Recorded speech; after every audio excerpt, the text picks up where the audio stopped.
হরে কৃষ্ণ, রাধে রাধে। আমি গীতার কথায় আপনাদের সুস্বাগতম। আজকে আরেকটি ভিডিওতে গীতার অষ্টাদশ অধ্যায়ের 9 নম্বর শ্লোকটি পাঠ করছি। আপনারা কিন্তু আমার সঙ্গে অবশ্যই পাঠ করবেন। ওং নমো ভগবতে বাসুদেবায়, ওং নমো ভগবতে বাসুদেবায়, ওং নমো ভগবতে বাসুদেবায়, ওং তৎসৎ। হরে কৃষ্ণ। শ্লোকটি আমার সঙ্গে উচ্চারণ করবেন।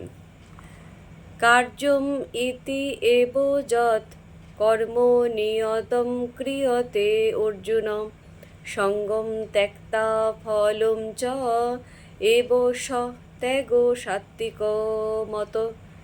অনুবাদ: হে অর্জুন, আসক্তি ও ফল পরিত্যাগ করে কর্তব্যবোধে যে নিত্য কর্মের অনুষ্ঠান করা হয়, আমার মতে সেই ত্যাগ সাত্বিক।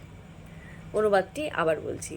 হে অর্জুন, আসক্তি ও ফল পরিত্যাগ করে কর্তব্যবোধে যে নিত্য কর্মের অনুষ্ঠান করা হয়, আমার মতে সেই ত্যাগ সাত্বিক। তাৎপর্য বলেছেন, এমন মনোভাব নিয়ে সর্বদাই নিত্য কর্মের অনুষ্ঠান করা উচিত যেন ফলের প্রতি অনাসক্ত হয়ে কাজ করা হয়। এমনকি কাজের ধরনের প্রতিও অনাসক্ত হওয়া উচিত। কৃষ্ণ ভাবনাময় কোনো ভক্ত যদি কখনো কোনো কারখানাতেও কাজ করেন, তখন তিনি কারখানার কাজের প্রতি আসক্ত হন না এবং কারখানার শ্রমিকদের প্রতিও আসক্ত হন না। তিনি কেবল শ্রীকৃষ্ণের জন্য কাজ করেন এবং যখন তিনি কর্মফল শ্রীকৃষ্ণকে অর্পণ করেন, তখন তার সেই কর্ম অপ্রাকৃত স্তরে অনুষ্ঠিত হয়। তো ভক্তগণ, এমনি করে প্রতিদিন একটি করে গীতা শ্লোক পাঠ করুন আর এই দুর্লভ মানব জনমকে ধন্য করুন।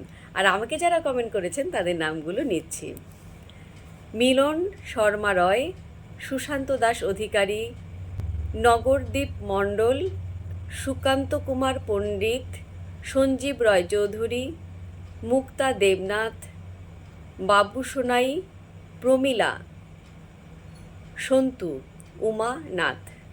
সবাইকে অসংখ্য ধন্যবাদ জানাই আমাকে কমেন্ট করার জন্য। সবাই আমাকে রাধে রাধে জানিয়েছেন, আমিও সবাইকে রাধে রাধে জানাই। হরে কৃষ্ণ, হরে বল।